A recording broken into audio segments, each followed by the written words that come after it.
Hey, Dr. Fisher here. This is another question that we're answering during our series of frequently asked questions. And this one we're doing a little different format. This is a great question, and I totally understand the reasoning behind it. And I get a lot of people asking, hey, what's the research data? What research studies have you done? And I'm not sure if they're implying what research studies that we've done specifically with or on Fisher traction to prove that it works, or I do get some specifically that ask, what research studies did you rely on to think that traction works or prove that traction works, things like that. And it is a great question. I totally understand people's concern that people want to use something that's been proven, something that's been vetted, and it's safe. What I've done is I've kind of put some notes together, because this is kind of a little bit of a beefy thing. I may not go off of my limited 53-year-old memory on all this, but one difficult thing that I'm not sure if people understand. The problem is, one, research takes an incredible amount of time.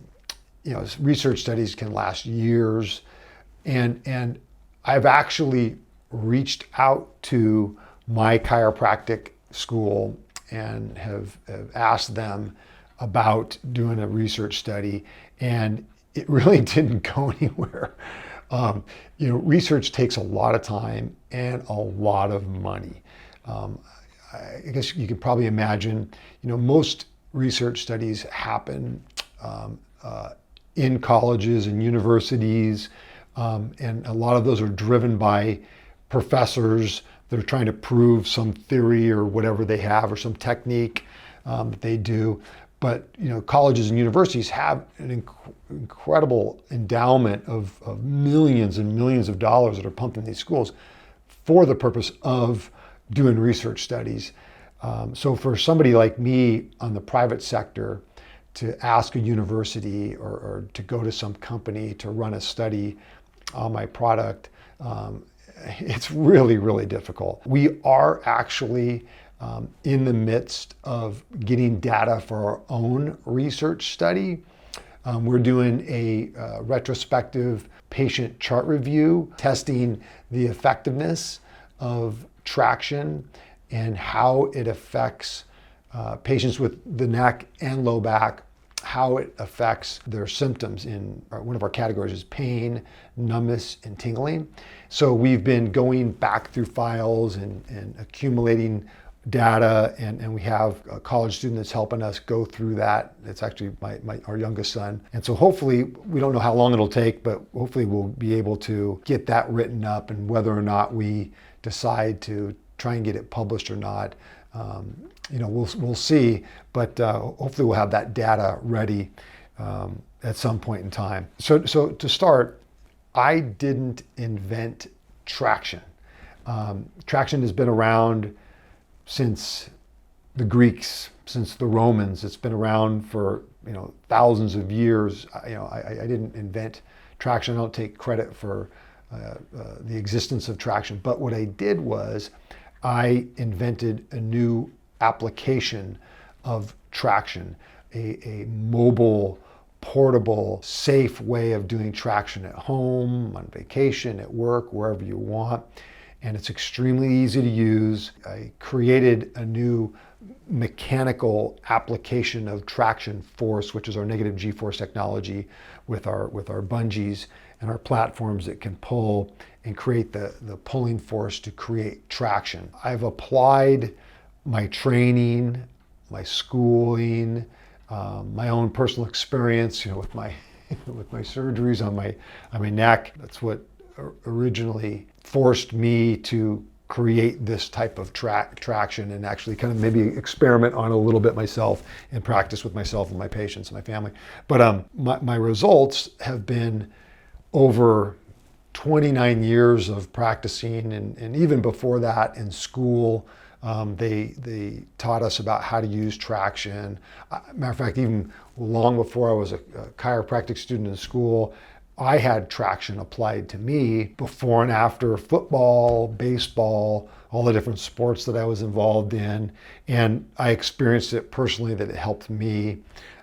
So all of that kind of helped support and give me some reasoning and purpose behind using traction. And then it's a basis behind me creating this form of traction that I invented. But there are research studies, since people have asked, that I have looked at and read and have used a lot of the information from, I shouldn't say a lot, but some of the information from these studies that I've used in help developing my traction and refining it and making it better.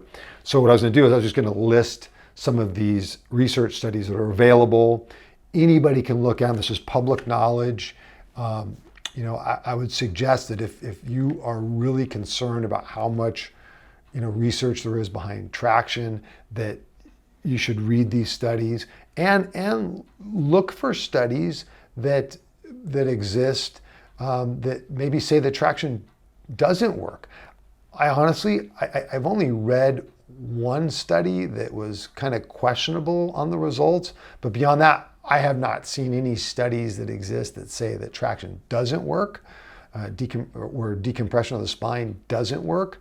But hey, you're more than welcome to go out there and check it out. And it's kind of the irony of it, where I think some people are asking the question, hey, what research is behind your product? Because they really want to know. And others, I know they're just being wise asses. They're just trying to create doubt. But if there were studies that said that traction didn't work, 80% of traction didn't work, 50% of traction didn't work, 30% of traction didn't work, those studies would be out there. We'd know that in the health professions, because then it would be questionable of whether or not we should even apply traction or decompression on our patients, because there would be this evidence, maybe some overwhelming evidence that it didn't work, but I haven't seen it and it's not out there.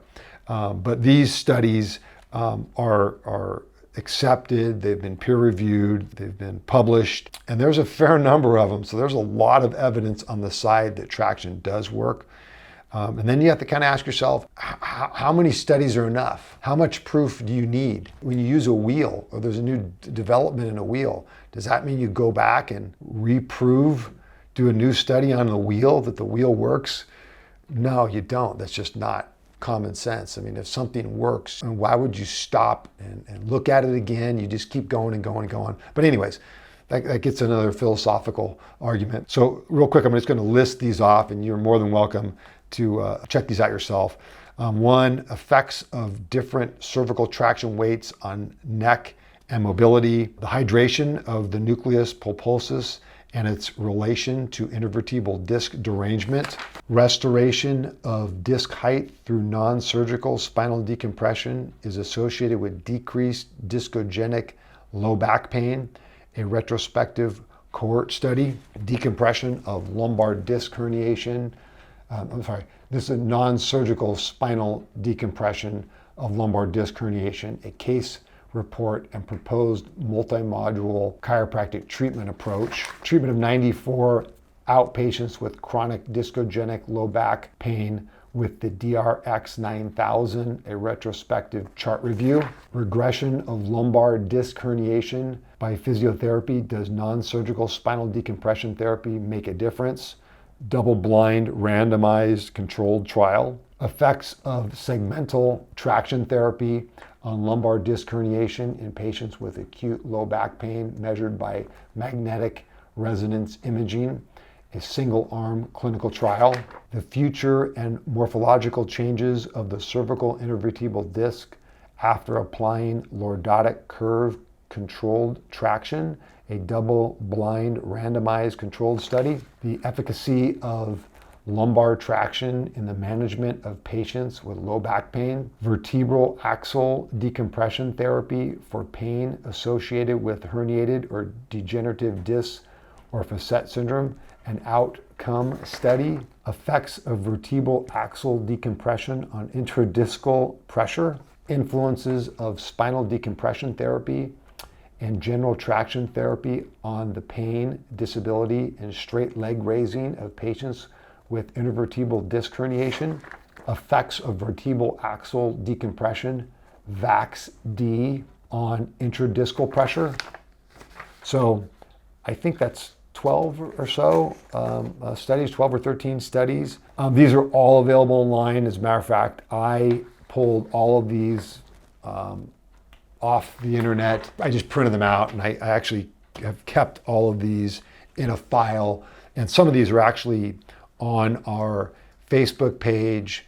They're on our Instagram page. And I think we might end up, well, ultimately we'll end up making these all available on our website too. And again, I didn't conduct any of these studies, but these studies have helped me rely on the validity and the efficacy of traction and decompression in my office on top of my own experience, what I've seen with my own eyes and hands over the past 29 years of practice. I've treated thousands of patients now over the past 20 years with my cervical unit and lumbar unit.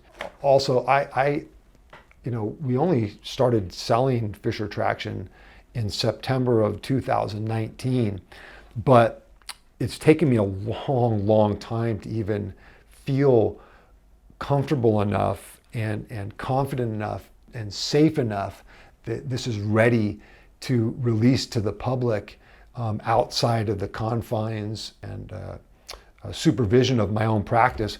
But long before I've released this out to all of you guys, I've treated thousands of patients, or at least hundreds of patients, thousands of times with both of my units and different generations and prototypes of my units as we've made them better and better and better and better. And mind you, it's been patented.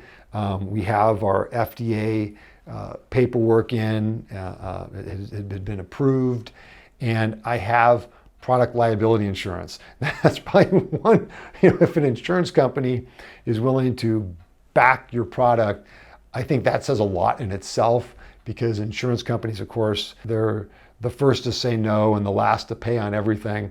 And if they're willing to back my product, I think that says a lot. No offense to the insurance companies out there. If I could get into a study at some university or some school, which I would do in a New York second, I would love to have this tested. How long would that take? Who knows? It could take years, because it depends on how many patients is enough, how many times is enough that they test it. And then they've got to review all the data and then do a write-up and then send the data off, the research study off to some publication to be reviewed, or maybe they have peers review it. So it could take a long, long time. And the problem with that is people are in pain now and they need traction now. And my Fischer Traction works now. So why would I wait and stop and halt where we can actually help people now and go do a research study? Believe me, I'm 100% supportive of it. If anybody can help us get into a research study, you've got my approval. I will donate as many units necessary in my own time. But that's a great question. People are in need now. And if something is working now, why would you stop and wait to research it? I don't know. That's not, doesn't make sense to me. Another thing is you see a lot of products that are out there that other people have created or invented or used. I don't know how many of them have their name on them. I've got my name on my product. And I think that says a lot too, is that if I'm willing to risk my past 29 years of experience and reputation by putting my name on my product, that I think bodes well, that I've got a great deal of confidence in it. And that's not just my name, that's my family's name too. So if I'm willing to put my name and my family name on my product, I've got a lot of confidence in it. If you read our disclaimers with our traction on our website and on the sheets that we give you guys, I put down all the contraindications broken bones, instability, cancer, pregnant women. I mean, we disclose all reasons why or conditions that would prevent you from using traction. And the thing is this, traction, and I don't make the claims that traction works for everybody all the time. That's craziness. But traction, on most studies that you'll read, it's in about the 80th percentile of efficacy and success. And my Fisher traction is easily there. I think actually our results might be even better, but that's, I'm kind of maybe jumping the gun with our research data. But I don't claim that traction is the cure-all and end-all for any spinal condition. It works, I think, the majority of the time for most people, okay? But at least, with traction and my Fisher traction, is you can start using it and you're gonna know pretty quickly whether it works or not.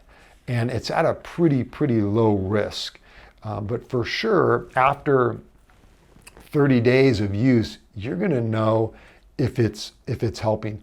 And honest to God, if after 30 days it's not helping at all, you're no better, then, one, of course, please return it back to us. But at that point, you've got to go see a spinal specialist. I would suggest going to see a surgeon, either an orthopedic surgeon or a neurospinal surgeon, to get an MRI or a CAT scan, because there's probably something else underlying going on that your body's not responding to. And conservative treatment like traction, if after 30 days it's not working, it's probably not going to work. I mean, there's a really good chance it's not going to work. I think that's pretty much covers everything. Again, I haven't seen, other than just one study that exists that says that traction doesn't work, and that one was kind of iffy whether it worked or not. It was kind of like a 50-50, outcome whether it worked or not. But beyond that, I haven't seen or heard of any others that exist. And if you find them, please send them to us. I'd love to see them. And when we are ready for our data, when it's all written up and ready to go, I have no problem sharing it. I've actually had medical students already ask me about some of our case studies, if I'm willing to share that. And we're trying to go through the files and dedact all the personal information, anything that's in there that would be a HIPAA violation. And I'm totally willing to share that because I'm trying to help people. And by helping people, if I can help other practitioners, other healthcare providers out there, 100%, we're totally down with that. And if other people have ideas about how we can make our product better or combine it with other devices or products that are out there, I'm all about that, because whatever we can do to help the maximum number of people, whatever the greatest good for the greatest number of people, I'm all about that 100%. We'd be willing to invest in that too. So hopefully that answers it. If you have any other questions, let us know, because we'll be making these frequently asked question videos as much as we have to. Okay, take care.